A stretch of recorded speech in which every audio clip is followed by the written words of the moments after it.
All right, good morning. If you're just joining us, we are jumping straight into press review. We're taking a look at some of the top stories making headlines on our local dailies. And I have none other than Evans Wera, who is an assistant the assistant relationship manager at Emirates International Group. Evans, thank you so much for your time this morning. Thanks for having me. So before we even jump into this, I've got to ask you, because what was your biggest story for you throughout this week that stood out for you? Okay, first of all, thanks for having me this day. For me, the biggest story was the presidential speech on the state of the nation. Yes. Okay. To me, he performed well. I'll give him 60%. But he failed to touch on issues that touch directly on the local Mwananchi. Okay. Like today, you can see we have floods, where you see almost over 100 people dead. We have a lot of schools flooded. And then from these floods, the waterborne diseases are likely to come up. Right. And so he failed to touch on that one. And again, on corruption, he just told us of how families of people involved in corruption should be ashamed. And if you look here, we're going to look at it. You see a lot of wastages. Right, yeah. Yes.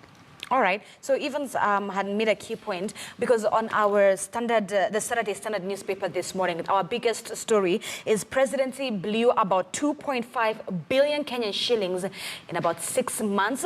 That's about 2.5 billion Kenyan shillings. This is what happened, and I quote, "In the half year of December 2017, as the country was immersed in heated electioneering period, Uhuru and Ruto's spending on domestic travel and hospitality, among others, shot up as that of foreign trips declined." So details on that are on page 4. But let's just shed a bit of more light in regards to sharing a few of the numbers. Now, about 44 million Kenyan shillings, that's the amount that was spent on foreign travels alone. This was 3 times lower than in the similar year of 2016. But get this, about 433 million Kenyan shillings was spent on expenditure on domestic travel alone.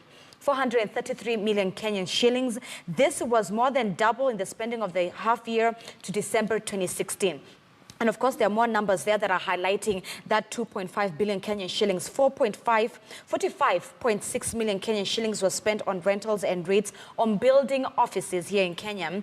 And as you've seen, there's also the issue with the building offices, or rather buying an office space all the way in Uganda, Kampala, for about 600 million Kenyan shillings, when the same space was being given for less at about 200 million Kenyan shillings. 74.2 million Kenyan shillings is the amount that was spent on motor vehicles maintenance alone in the half year of December 2017. Evans, what are your thoughts, or what are your regards when you hear these numbers? 2.5 billion in just about 6 months. You see, the painful part of it all is that these are public funds. Right. And if you look at the time frame within which this money was spent, it was during the election time. And during that time, you'll find that a lot of people want to create cash cows, where they can now maximally acquire money from the public purse. If you look at money spent on maintenance of vehicles, right, and expenditure on printing and advertising, I mean, this is wastage. This money could have been spent on helping Kenyans who are dying of hunger. But you see, with the drought that we've been facing, the drought that we have been facing, right, and we'll find very soon we'll not be having maize for our people, and that's hunger. So to me, this is wastage. And just to go back to what we said when we began, the president spoke of corruption. I think this is where it starts. Right, in his own back door. In his own back. You see, if we can be able to manage these wastages, I think, and this one is happening within the presidency. So when he comes and tell us that we should be ashamed of our families or people, it should be about being ashamed of our families. Right. Since if my father involves himself in corruption, I should be the one carrying that pain. She should be the one. She should be jailed. So such, I think, and I find I like the control of the budget, this report. I think something must be done when it comes to finding ways of curbing such instances in future. Right. Of course, like you said in the State of a Nation address, he had addressed the issue, putting judiciary on the spotlight and tell them to do a bit more. So details on that specific story, our top story of the presidency, blowing about 2.5 billion in 6 months, can be found on page 4. And get this, the president's spending on domestic travel alone rose by 138%, starting at about 432.5 million Kenyan shillings in the first half of the 2017-2018 as Uhuru and Ruto traversed the country. All right, so details on that story and how that 2.5 billion was blown is on page 4, details of that as well. All right, let's continue looking at the Standard this morning. Another story that caught my attention was Sarit Center yesterday, with the issue, the fire that broke out. And what happened is that we sort of saw the same incidents. This is on page 8 of the Standard newspaper. We saw sort of the same incident with what happened in Kijiji, where fire trucks did not have enough water.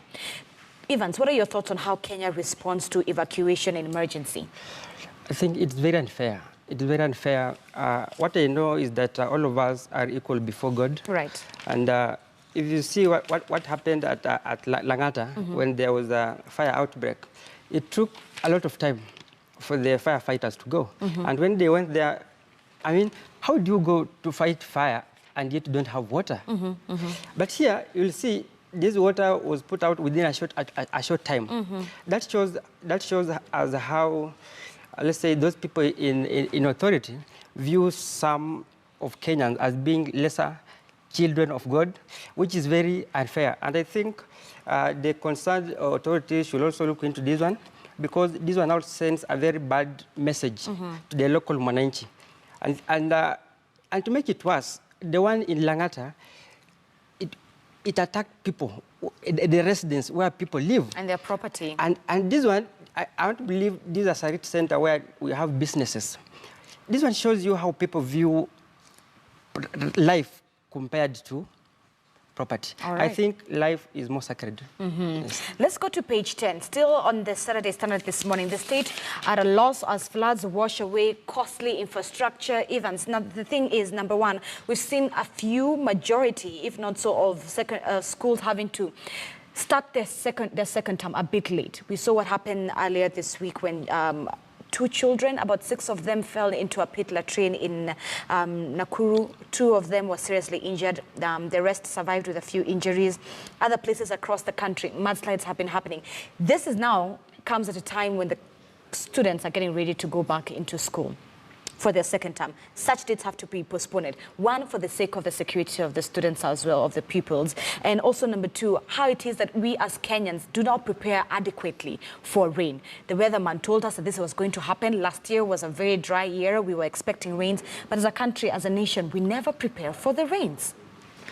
You see, it goes back, and I said here, when the president was giving his State of the Nation address, and first of all, the president gives that State of the Nation address to point out 3 issues.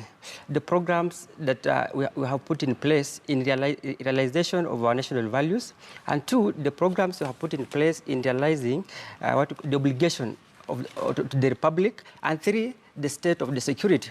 The floods touches directly on the security. All right. And you see, when you have asked, what have we done? It's about priorities. I think we have wrong priorities when it comes to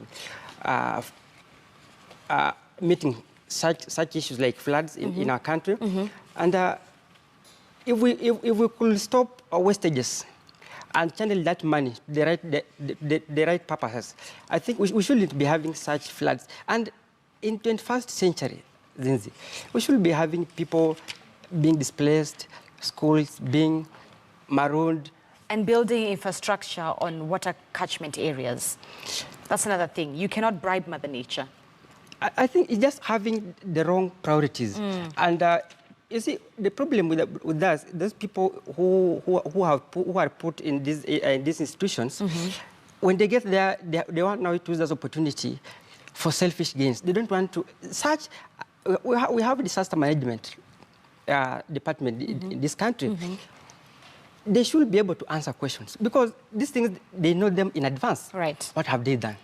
All right.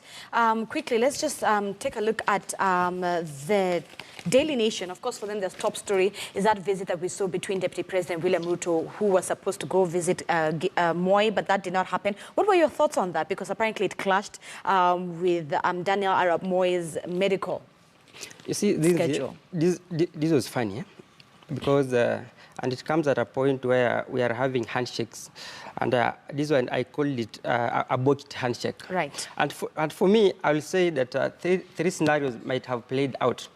One, it might be true because everyone is giving his side of story. It might be true that maybe the deputy president booked an appointment. Right. And then when they went, they found the Moi being attended to by his doctor.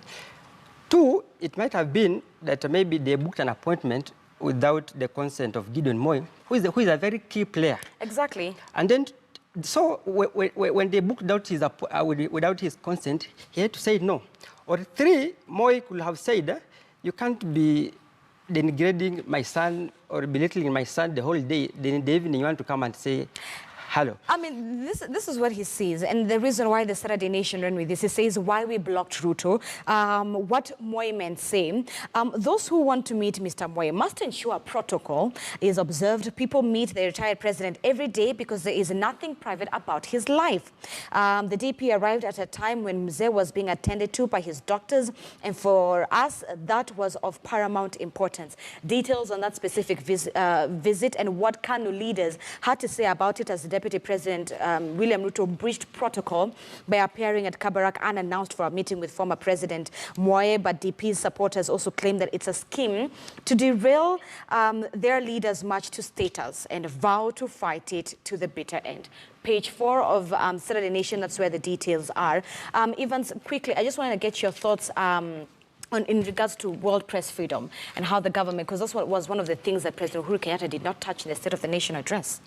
You see, it was bad during the Miguna saga, seeing and one of your news anchor, Sophia Anuna, being mistreated at the JKI. And that's not the only case. We have similar cases, and I think we need more of media freedom. We don't want less. And Kenyans have a right to information. Right. They have a right. And so the government should give the media that space. And I also think the media have the regulations that guide you on when it comes to work ethics. All right. Thank you so much, Evans. Thank you so much. All right. Evans Were, who is the Assistant Relationship Manager at Emirates International Group, just helping us mince up the local dailies. So make sure you grab yourself a copy of them. Before we can jump into that specific